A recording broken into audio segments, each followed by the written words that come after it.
La invención de la imprenta, va a favorecer un género literario que durante la Edad Media no se había cultivado, que es el género de la narrativa, pero en concreto el género de la novela. Si recordáis, cuando vimos la Edad Media, vimos que durante la Edad Media sí que había colecciones de cuentos. ¿Os acordáis que hablamos del Conde Lucanor, que sigue el modelo, por ejemplo, de las 1001 noches, que son... ¿Qué ocurre con las colecciones de cuentos? Que es muy fácil que si a mí me gusta un cuento, alguien me copie solamente un cuento. Las colecciones como el Conde Lucanor o colecciones como las 1001 noches no circulaban necesariamente completas, sino que circulaban un cuento, otro cuento, y eso era muy fácil, o era mucho más fácil de copiar que las novelas. Para que la novela se convierta en el gran género literario que es hoy en día, necesitamos la invención de la imprenta.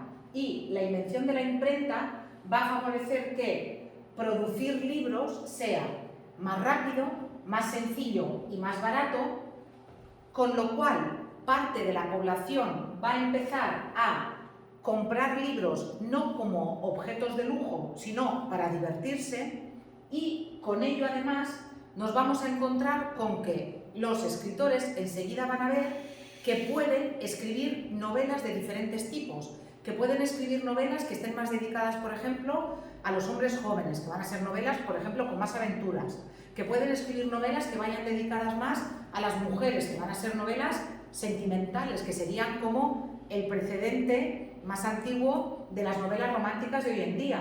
Entonces, nos vamos a encontrar con diferentes subgéneros, con diferentes tipos de novelas, pues como pasa hoy en día, que cuando hoy vas a una librería o vas al Corte Inglés y vas a la sección de libros, los que vamos todavía a las librerías y compramos libros, ¿sí? Te encuentras con un montón de novelas, con novelas de detectives, con novelas románticas, con novelas de aventuras, con novelas más, yo qué sé, por ejemplo, novelas de ciencia ficción. ¿Visteis con novelas?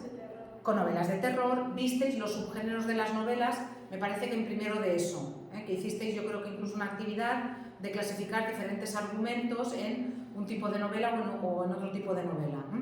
Con eso, ¿qué os quiero decir? Os quiero decir que es justamente en el siglo XVI cuando nos empezamos a encontrar con que la novela se va a convertir en el gran género literario que es hoy en día. Y en el siglo XVI nos vamos a encontrar con subgéneros de novela que ya nos suenan, porque son subgéneros de novela que ya están agotados, que ya se han extinguido, pero que serían como los padres de los subgéneros de novela que nos encontramos hoy en día. Mirad, en el siglo XVI tiene muchísimo éxito la novela de caballerías. La novela de caballerías estaba formada por aquellos textos en los que nos encontrábamos un caballero que iba con su armadura y con su caballo y que iba de lugar en lugar luchando por la justicia, ayudando a los que lo necesitaban, iba ganando fortuna y al final normalmente se casaba con una princesa o con la hija de un rey o con la hija de un emperador, y al final se descubría que en realidad ese caballero también era el hijo de un príncipe o de un rey al que habían secuestrado cuando era pequeño. La novela de caballerías tiene muchísimo éxito y va a ser muy importante porque luego hay un autor que es Miguel de Cervantes, que lo que va a escribir es una parodia de las novelas de caballerías. ¿Sí?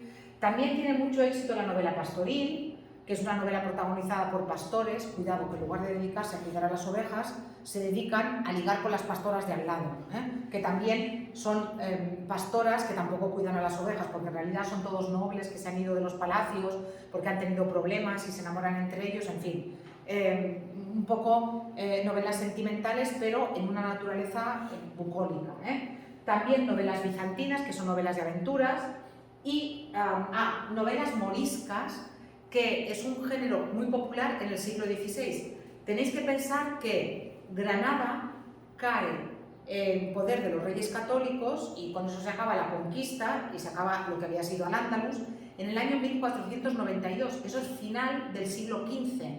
Pero en la memoria de la gente todavía hay muchas historias y en la memoria de la gente todavía hay mucho recuerdo de cuando en la península convivían musulmanes con cristianos y como había en fin, enamoramientos y pendencias y batallas, un poco como lo que se ve en Siri, como que a veces somos amigos, a veces no somos amigos. Entonces, en el siglo XVI todavía se escriben novelas en las que nos encontramos, por ejemplo, con un musulmán que se enamora de una cristiana, un cristiano que se enamora de una musulmana, los problemas que tienen, las aventuras que viven, y en general es un género que, aunque no da muchas novelas, sí que es un género que es muy importante porque todavía tiene ese recuerdo de cuando España no, perdona, de cuando la península todavía era una zona en la que convivían las diferentes culturas, que es lo que veis en Siri, aunque sea bastante posterior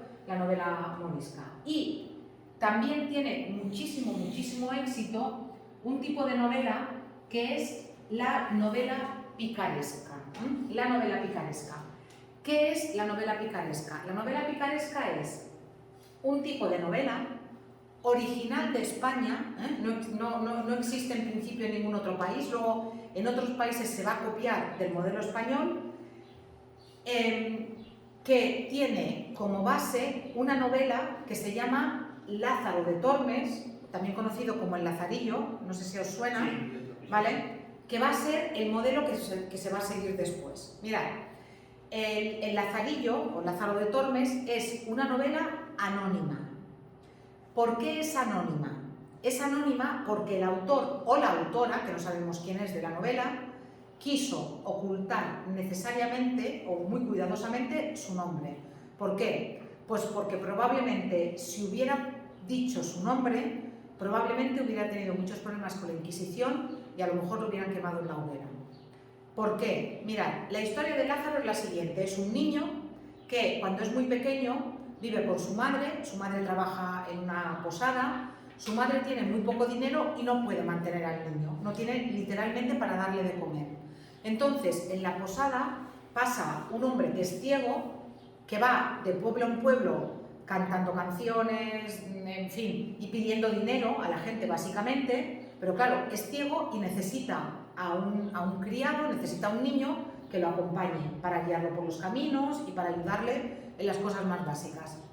Entonces, el ciego le pide a esa madre que le deje a ese niño para que lo críe con él, para que se vaya con él y para que sea su criado.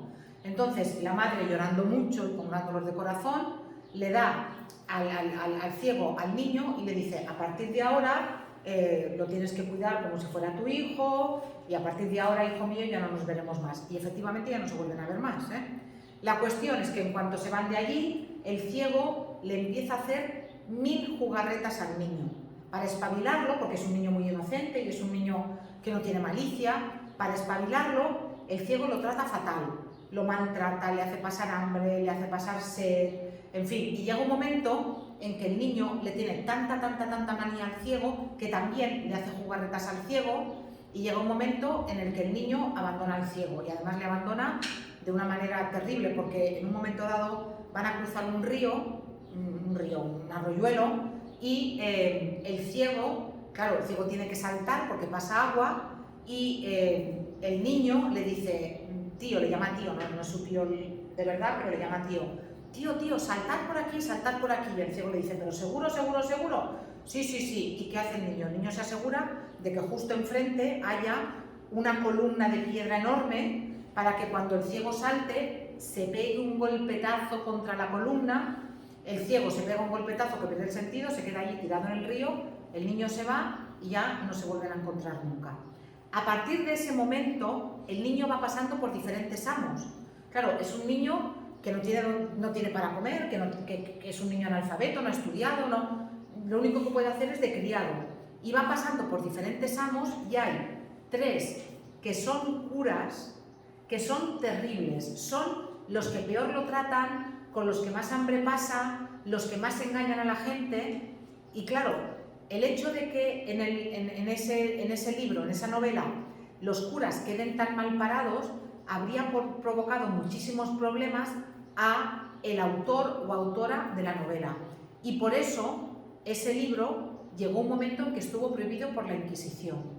La Inquisición te podía llevar a la cárcel y te podía juzgar simplemente por tener el libro. Luego, lo permitieron, pero hubo unos años en el que figuraba en un índice que se llamaba el índice de libros prohibidos, que era una lista que publicaba la Inquisición de libros que no se podían leer, porque iban en contra de la religión católica. Bueno, en el libro Lázaro se va haciendo mayor, va pasando por diferentes amos, hasta que al final de todo llega a un amo que es un arcipreste. No sé si os acordáis de cuando hablamos en la literatura del siglo XIV del arcipreste de Hita, el autor del libro del Buen Amor, que yo os dije que un arcipreste era un cura, pero un cura de rango superior, que era casi como un obispo. El caso es que Lázaro trabaja para este arcipreste y está casado, Lázaro se casa con la criada del arcipreste.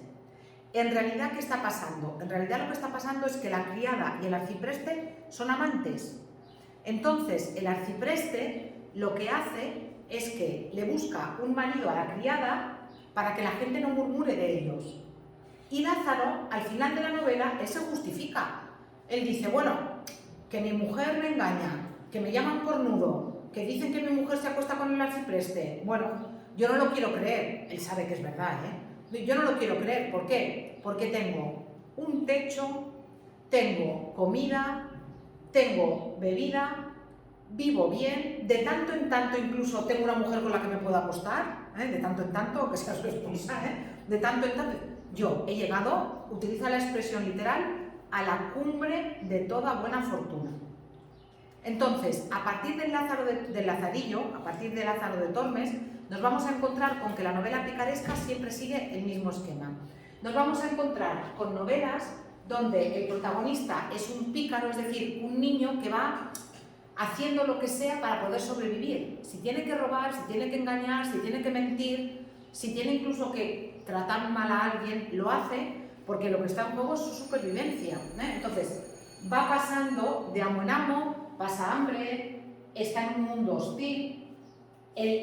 Los libros están ordenados en función, o las novelas, de los amos por los que pasa el protagonista. Las cartas están escritas el libro está escrito en primera persona, como si fuera una carta que Lázaro le escribe a alguien que le ha preguntado antes, pero ¿tú cómo permites que tu mujer se acueste con el arcipreste? Y entonces él escribe una especie de carta de justificación bueno, porque a mí me ha pasado esto, tal, y tú cuando llegas al final lo entiendes perfectamente. Y dices, es que a lo mejor yo también lo haría, con tal de que luego no tener problemas y tener un sitio para dormir y tener una buena vida, a lo mejor yo me dejaría, Y ya os digo, el tono es realista, ¿sí? Y el humor muchas veces es un recurso para hacer más sobrellevadera la tragedia que hay detrás de ahí, un niño de 8 años al que la madre no puede mantener y se lo da a un hombre mayor para que le haga de criado. Bueno, aquí tenéis un resumen del Lazarillo, de la obra. Yo os recomiendo que veáis los vídeos y después en las actividades tenéis algún fragmento. El martes haremos Quijote, terminaremos la literatura y haremos sintaxis y haremos un cajo de literatura, otro, y haremos intentaremos hacer prácticas de sintaxis, ¿vale? El martes, perdonad, el lunes no.